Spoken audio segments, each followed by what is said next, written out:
বাংলার ভূমিপুত্রই বাংলার মুখ্যমন্ত্রী। তৃণমূলের বহিরাগত তোপের পাল্টা সওয়াল অমিত শাহ।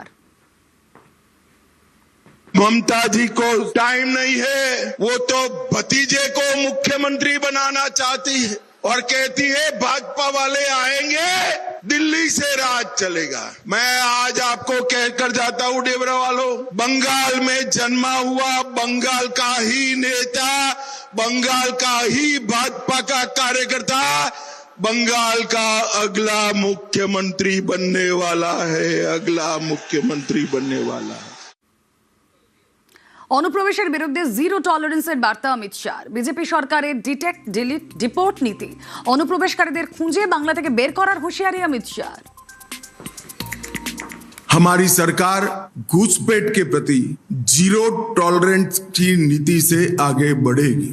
मैं पश्चिम बंगाल की जनता को भरोसा दिलाना चाहता हूं, एक बार पूर्ण बहुमत की भारतीय जनता पार्टी की सरकार बनाइए।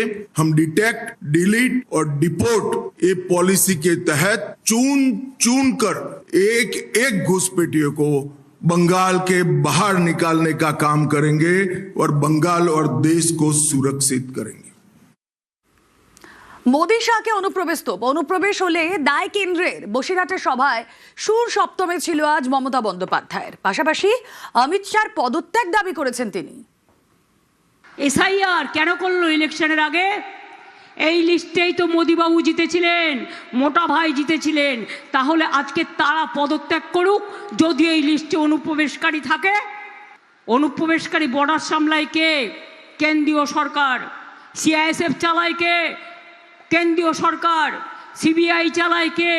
কেন্দ্রীয় সরকার। আইটিবিটি চালায় কে? কেন্দ্রীয় সরকার। যদি কেউ অনুপ্রবেশকারী ঢোকে তো অমিত শাহ রিজাইন করা উচিত, আমাদের নয়, কারণ আমরা ঢোকাইনি, আমাদের ঢোকাবার ক্ষমতা নেই। এসআইআর এর পর বিজেপির টার্গেট এনআরসি লাগু করার চক্রান্তের অভিযোগ মমতার। আগামী দিন ঠিকানা থাকবে কিনা মনে রাখবেন, যাদের ভোটার লিস্টের নাম উঠেছেও আগামী দিন ওরা চেষ্টা করবে এনআরসি করার। আমাদের সরকার থাকলে করতে দেব না, ডিটেনশন ক্যাম্পও করতে দেব না। কিন্তু বিজেপির প্ল্যান নেক্সট এনআরসি করবে, ডিলিমিটেশন করে বাংলাকে 3 টুকরো করবে।